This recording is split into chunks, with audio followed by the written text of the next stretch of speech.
২০০৬ সালের ২১ এপ্রিল রাজতন্ত্রের পতনের মধ্য দিয়ে গণতন্ত্র প্রতিষ্ঠিত হয়েছিল। সেই সময় হাজার হাজার মানুষ রাস্তায় নেমে রাজতন্ত্র উৎখাত করেছিল। তবে ১৭ বছর পর এই গণতন্ত্রের প্রতি মানুষের বিশ্বাস আবারও নড়বড়ে হয়ে পড়েছে। এবার লক্ষ্যবস্তু রাজতন্ত্র নয়, বরং নির্বাচিত সরকার। সেপ্টেম্বর মাসের মাঝামাঝি নেপাল সরকার হঠাৎ করে দেশের জনপ্রিয় সামাজিক যোগাযোগ মাধ্যম প্ল্যাটফর্মগুলো নিষিদ্ধ করে। Facebook, Instagram, x, Twitter, TikTok এবং ইউটিউব কয়েকদিনের ব্যবধানে অচল হয়ে যায়। সরকার জানায়, এদের কাছে বারবার নোটিশ পাঠিয়েও তারা স্থানীয় আইন মানেনি, নেপালে কোনো প্রতিনিধি অফিস খোলেনি এবং অনুপযুক্ত কন্টেন্ট সরাতে ব্যর্থ হয়েছে।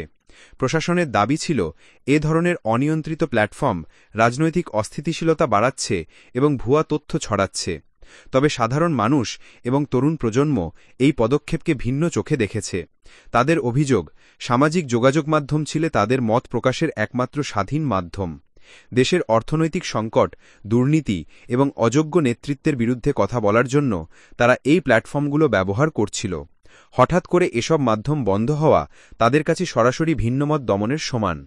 তরুণদের মধ্যে এমন অনুভূতি তৈরি হয়েছে যে সরকার জনগণের ক্ষোভ ও দুর্নীতি সংক্রান্ত আলোচনাকে স্তব্ধ করে দিতে চায়। নেপালের রাজনৈতিক অস্থিরতা নতুন কিছু নয়। রাজতন্ত্র পতনের পর থেকে দেশটি বারবার সরকার পরিবর্তন, সাংবিধানিক সংকট এবং দলীয় দ্বন্দ্বের মুখোমুখি হয়েছে। অর্থনৈতিক উন্নয়ন থমকে আছে এবং তরুণদের কর্মসংস্থান সংকট গভীর হয়েছে। দুর্নীতি নেপালের অন্যতম বড় সমস্যা হিসেবে চিহ্নিত। সরকারি কর্মচারীদের সীমিত বেতন থাকা সত্ত্বেও তাদের বিলাসবহুল জীবনযাপন এবং বিদেশি ব্যবসায়ীদের সঙ্গে গোপন সম্পর্ক নিয়ে মানুষের মধ্যে অসন্তোষ রয়েছে। এই পরিস্থিতিতে ১৮ সেপ্টেম্বর থেকে তরুণ প্রজন্ম শান্তিপূর্ণ বিক্ষোভ শুরু করে। কাঠমান্ডুর মাইতিঘর মণ্ডলা এবং অন্যান্য শহরের শিক্ষার্থীরা রাস্তায় নেমে আসে। শুরুতে এই আন্দোলন ছিল অহিংস, তবে সরকারের কড়া অবস্থান পরিস্থিতি দ্রুত উত্তপ্ত করে তোলে। পুলিশি ব্যারিকেড অতিক্রম করার চেষ্টা হলে সংঘর্ষ ছড়িয়ে পড়ে। জলকামান, টিয়ার গ্যাস এবং দমনমূলক ব্যবস্থা পরিস্থিতিকে আরও জটিল করে তোলে। কয়েকদিনের মধ্যেই বিক্ষোভ ছড়িয়ে পড়ে দেশের বিভিন্ন প্রান্তে।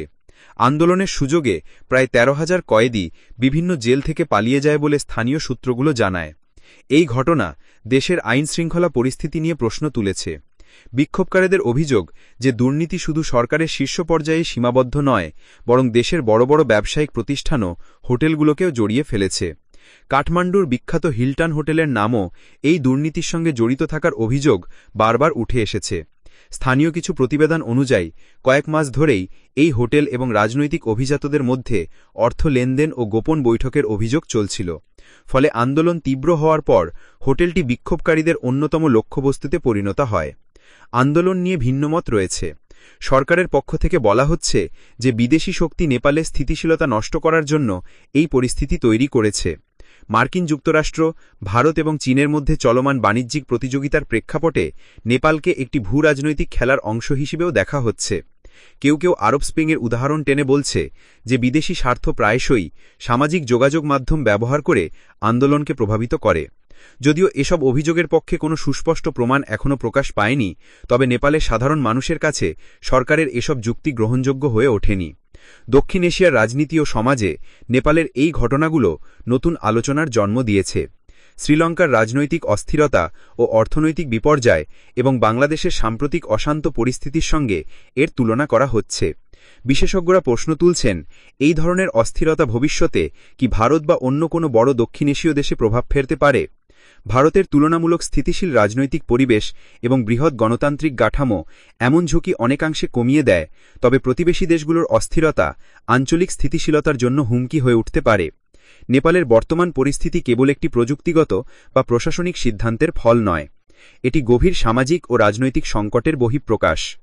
তরুণ প্রজন্ম মনে করে যে তারা রাজতন্ত্র উৎখাত করে গণতন্ত্র প্রতিষ্ঠা করেছিল দুর্নীতি ও স্বজনপ্রীতির অবসান ঘটানোর জন্য, কিন্তু বাস্তবে গণতান্ত্রিক সরকারও অনেকাংশে সেই পুরনো ক্ষমতাকেন্দ্রিক রাজনীতির ধারাবাহিকতা বজায় রেখেছে। এই হতাশা এবং ক্ষোভই তরুণদের রাস্তায় নামতে বাধ্য করেছে। নেপালে সামাজিক যোগাযোগ মাধ্যম নিষেধাজ্ঞা আজ শুধু মত প্রকাশের স্বাধীনতা নয়, গণতন্ত্রের মৌলিক ভিত্তি সম্পর্কেও প্রশ্ন তুলেছে। সরকার ও জনগণের মধ্যে আস্থার সংকট নতুন নয়, তবে এই সংকট এখন আগের চেয়ে তীব্রতর।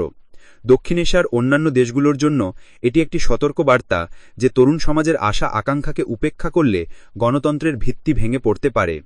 নেপালের এই আন্দোলন দেখিয়ে দিয়েছে যে আধুনিক যুগে সামাজিক যোগাযোগ মাধ্যম কেবল বিনোদনের মাধ্যম নয়, বরং গণতান্ত্রিক সচেতনতা ও প্রতিবাদের শক্তিশালী অস্ত্র।